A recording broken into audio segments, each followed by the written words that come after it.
ओम शांति। 9 सितंबर 2024 की साकार मुरली से होमवर्क। आज की मुरली से हम लक्ष्य लेंगे, विश्व की बादशाही लेने के लिए पावन बनने का पुरुषार्थ करना है। आज हम विशेष अटेंशन देंगे रिफ्लेक्शन के ऊपर। अगर पवित्र बनना है तो अपने अंदर रिफ्लेक्ट करना है, अपने अंदर चेकिंग करनी है कि मैं लक्ष्मी नारायण जैसे मेरे अंदर गुण है, कोई अवगुण तो नहीं है। मैंने मुक्ति, जीवन मुक्ति का अनुभव इस संगम पर कहाँ तक किया है। मेरे द्वारा किसी को दुख तो नहीं मिलता है। तो इस तरह अपने अवगुणों की चेकिंग करनी है, अपने कैरेक्टर को आज चेक करना है। पवित्रता की धारणा करने के लिए आज बाबा ने विशेष अटेंशन दिलवाया कि तमो प्रधान से सतो प्रधान बनने के लिए समय लगता है। ये रावण राज्य है। रावण से वर्षा नहीं मिलता है। रावण को शैतान कहते हैं। रावण के कारण ही आत्मा के अंदर 5 विकार आते हैं।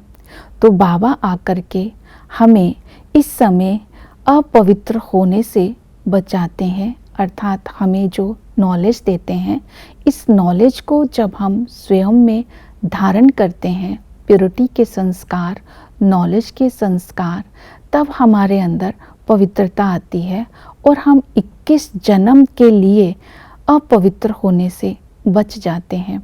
तो इसलिए जो बाबा की डायरेक्शन है, पवित्र बनो, तो इसकी पहली विधि है अपने को आत्मा समझना। मैं आत्मा अविनाशी हूँ। मैं अविनाशी आत्मा इस शरीर द्वारा पाठ बजा रही हूँ। मैं आत्मा इस धरती का लकी सितारा हूँ। तो दुनिया वाले ऊपर वाला सितारा कहते हैं, लेकिन बाबा कहते तुम आत्माएं लकी सितारे हो, क्योंकि हम आत्मा ही मनुष्य से देवता बनते हैं। तो यथार्थ कर्म करने हैं, तो यथार्थ कर्म से हमें खुशी मिलेगी। मनसा वाचा कर्मणा, पवित्रता की धारणा करनी है। अपने किसी भी कैरेक्टर से, अपनी चलन से किसी को दुख नहीं देना है। तो ये धारणाएं आज अपने अंदर करनी है, तो पवित्रता के संस्कार स्वतः ही इमर्ज हो जाएंगे। हम सुखदाता के बच्चे हैं, हम मास्टर सुखदाता हैं। हम किसी को दुख नहीं दे सकते हैं, तो हमें सबको सुख देना है। तो पवित्रता के लिए दूसरी धारणा है अपने अंदर ज्ञान का चिंतन करते रहना है। ज्ञान का चिंतन करना अर्थात बाबा ने जो चक्र की नॉलेज दी है उसको बुद्धि में फिराते रहना है। बाबा ने अटेंशन दिलवाया, ये पाक ना पाक का ड्रामा है जो चलता ही रहता है। आधा कल्प राम राज्य, आधा कल्प रावण राज्य। राम राज्य में हम बहुत सुखी थे, हम योगी थे, आयु बड़ी थी, किसी प्रकार का दुख नहीं था, लक्ष्मी नारायण का राज्य था। जब हम मध्यकाल में आते हैं तब हम रावण राज्य में आ जाते हैं। 5 विकार आ जाते हैं, आयु कम हो जाती है, भोगी हो जाते हैं, दुखी हो जाते हैं। जब ऐसे तमो प्रधान आत्मा बन जाती है, लोभी बन जाते हैं, जो अकल है वो चट हो जाती है लोभ के वश। तो इसी तरह काम, क्रोध, लोभ, मोह वश, अहंकार, इनके वश हो जाते हैं। तो पुरुषोत्तम संगम युग पर ब्रह्मा के तन में जब बाबा आते हैं तो एडॉप्शन शुरू होती है। तो हम ब्राह्मणों को एडॉप्ट करते हैं, हमें स्मृति दिलाते हैं कि अब पुरानी दुनिया खलास हो, नई दुनिया की स्थापना होनी है। चक्र की स्मृति दिलाते हैं, फिर हमें अब नई दुनिया में चलना है। तब हमारा पुरुषार्थ होता है विश्व की बादशाही को प्राप्त करने के लिए। तो इस तरह ज्ञान का आज चिंतन करते रहना है और इस तरह पवित्र बनने के लिए बाबा की याद में भी रहना है। तो बाबा ने कहा योग बल के आधार से ही हम पवित्र बनते हैं। जब योग बल होता है तब हम अपने पुराने संस्कारों को बदल अच्छे संस्कारों को धारण कर पाते हैं। तो योग बल का अर्थ ही है मन मना भव और मध्य भव। मन मना भव अर्थात बाप की याद में रहना। ये बाप की याद के लिए ही गायन है, आत्मा परमात्मा अलग रहे बहुकाल, सुंदर मेला कर दिया जब सतगुरु मिला दलाल। हम बाबा के साथ जुड़ते हैं तब जब ब्रह्मा के तन में आकर के बाबा अपना परिचय हमें देते हैं, तो हम बाबा की याद से हम भविष्य की बादशाही को प्राप्त करते हैं।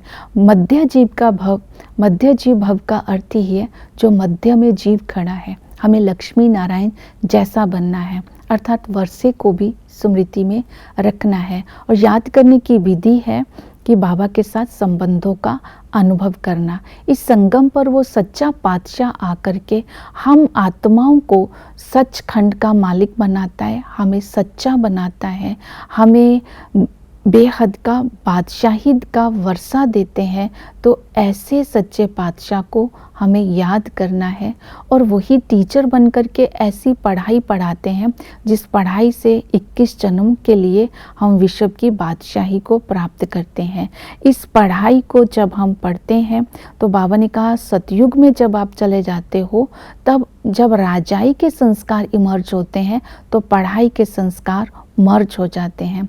इस संगम पर बाबा हमें रचयिता और रचना के आदि मध्य अंत का ज्ञान सुनाते हैं। ऐसी पढ़ाई पढ़नी भी है और औरों को पढ़ानी भी है। सतगुरु आकर के हमें गुलगुल बनाते हैं, दुखों से लिबरेट करते हैं और सर्व की सद्गति करते हैं। तो इस समय वो सतगुरु आकर के हमें अपने घर का दीदार भी कराते हैं, अर्थात सर्व आत्माओं को साथ ले जाते हैं। तो हम सभी आत्माएं बहुत भाग्यशाली है। इसके लिए लिबरेशन और फॉर्यूशन भी कहते हैं। हमें लिबरेट भी करते हैं और हमें अपने घर ले जाकर बादशाही भी देते हैं। तो इसी तरह आज सेवा के अंदर जब अपने समय संकल्प देंगे तब हमारे अंदर पवित्रता के संस्कार स्वतः इमर्ज करें हो जाएंगे। सेवा करने के लिए बाबा ने कहा जो गुह्य राज समझाए हैं उन गुह्य राज को युक्ति से समझाना है, जिससे आत्माओं को बाप का वर्षा मिल जाए, अर्थात वो बाप को पहचान जाए कि उनको बताना है परम धाम आत्मा का रहने का स्थान है। परम धाम ब्रह्मलोक आत्मा को वहाँ समाति नहीं है, वहाँ शरीर नहीं होते हैं। दूसरा ये बताना है ये धरती समुद्र के ऊपर खड़ी है, किसी बैल के सींग के ऊपर नहीं खड़ी है। तो तीसरी ये बात गुह्य बात बतानी है उनको कि जितने भी त्यौहार है वो सत्संग से ही संगम युग पर ही स्टार्ट होते हैं। जैसे शिवरात्रि है, रक्षाबंधन है, तो शिव जयंती के साथ साथ कृष्ण जन्माष्टमी है, ये सारे रामनवमी है, ये सारे त्यौहार संगम पर ही मनाए जाते हैं।